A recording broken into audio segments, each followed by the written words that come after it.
ஆண்டவர் இயேசு கிறிஸ்துவின் நாமத்தில் அன்பின் வாழ்த்துக்கள். இந்த நாளின் தியானத்துக்கென்று தெரிந்து கொள்ளப்பட்ட வேத பகுதி ஏசாயா 54:17. உனக்கு விரோதமாய் உருவாக்கப்படும் எந்த ஆயுதமும் வாய்க்காதே போம். உனக்கு விரோதமாய் நியாயத்தில் எழும்பும் எந்த நாவையும் நீ குற்றப்படுத்துவாய். இது கர்த்தருடைய ஊழியக்காரரின் சுதந்திரமும் என்னால் உண்டான அவர்களுடைய நீதியுமாய் இருக்கிறது என்று கர்த்தர் சொல்லுகிறார். எனக்கு அன்பான தேவனுடைய பிள்ளைகளே, உங்களுக்கு விரோதமாய் உருவாக்கப்படுகிற எந்த ஆயுதமும் வாய்க்காதே போகும். உருவாக்கப்படும், ஆனால் அது வாய்க்காதே போகும்.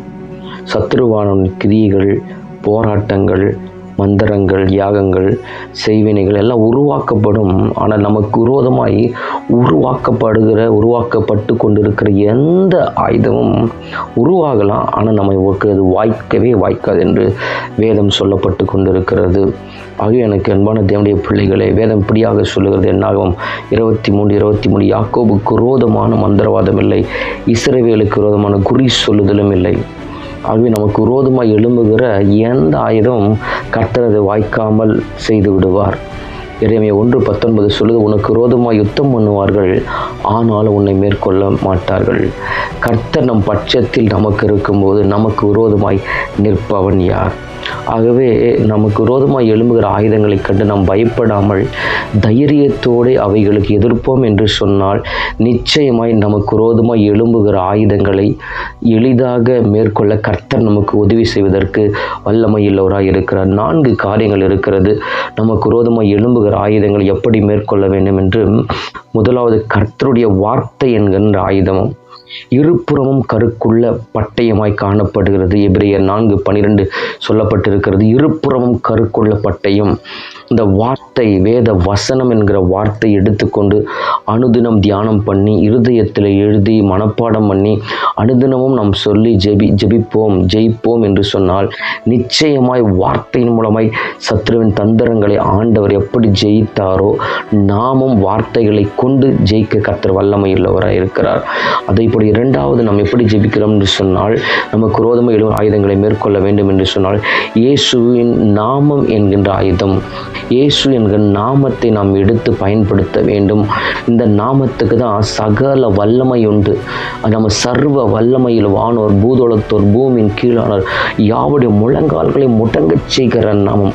அந்த நாமத்தை சொன்னால் போதும், நமக்கு விரோதமாக எழும்புகிற ஆயுதங்கள் ஒன்றுமே இல்லாமல் மழுங்கி கீழே விழுந்து போகும். மூன்றாவது, இயேசுவின் இரத்தம் என்கின்ற ஆயுதம். வெள்ளாட்டுக்கடா, இளங்கால் இவைகளுடைய இரத்தத்தினால் அல்ல, தம்முடைய வெளியேறப்பட்ட இரத்தத்தினாலே கர்த்தர் நமக்கு மீட்பை உண்டு பண்ணியிருக்கிறார், ஜெயித்திருக்கிறார், விலைக்கரையும் கொடுத்து நாம் வாங்கப்பட்டிருக்கிறார். ஆகவே இயேசுவின் இரத்தத்தை எடுத்து நாம் பயன்படுத்த வேண்டும். இயேசுவின் இரத்தத்தை பார்த்தா தான் நமக்கு விரோதமாக எழும்புகிற ஒரு ஆயுதமும் வாய்க்காதே போய்விடும். கடைசியாக 4வது, ஜெபம் என்கின்ற ஆயுதம். ரோமர் 12:12 சொல்லி, ஜெபத்திலே நாம் உறுதியாய் தரித்திருக்கும் போது நமக்கு விரோதமாக எழும்புகிற எந்த ஆயுதமாக இருக்கட்டும் அவைகளை எல்லாம் ஒன்றுமே இல்லாமல் தவிடு பொடியாக்கிவிடும். எனக்கு அன்பான தேவனுடைய பிள்ளைகளே, இந்த 4 ஆயுதங்களை நாம் பயன்படுத்துவோம் என்று சொன்னால் அவன் எப்பேற்பட்ட ஆயுதங்களை எழுப்பி அனுப்பினாலும் இந்த 4 ஆயுதங்களின் மூலமாய் அவைகளை ஒன்றுமே இல்லாமல் தவிடு பொடியாக்குவதற்கு நம்மோடு கூடியிருந்து நமக்காக யுத்தம் செய்கிற தேவன் சர்வ வல்லமையுள்ளவர். நமக்கு உதவி செய்வதற்கு, ஒத்தாசை அனுப்புவதற்கு அவர் வல்லமையுள்ளவராக இருக்கிறார். ஆகவே எனக்கு அன்பான தேவனுடைய பிள்ளைகளே, இந்த கடைசி நாட்கள் நமக்கு விரோதமாக எழும்புகிற ஆயுதங்களை காத்து நீங்கள் பயப்பட வேணாம், திகைய வேண்டாம், கலங்க வேண்டாம். நமக்கு ஒரு ஆயுதத்தை கர்த்தர், வேதத்தை கர்த்தர் கொடுத்திருக்கிறார். இயேசு என்ற நாமத்தை கர்த்தர் கொடுத்திருக்கிறார். எல்லாவற்றுக்கும் எல்லாமே இயேசுவின் ரத்தத்தினால் கழுவப்பட்டிருக்கிறோம். இயேசுவின் ரத்தத்தினால் நாம் மூடப்பட்டிருக்கிறோம். இயேசுவின் ரத்தத்தை எடுத்து கடைசியாக இயேசு அப்பாவுடைய நாம் நோக்கி நாம் ஜெபிக்கும் போது நிச்சயமாக கர்த்தர் மகிமையான காரியங்களை வெற்றி சிறப்பதற்கு நமக்கு வல்லமையுள்ளவராக இருக்கிறார். ஜெபிப்போம்.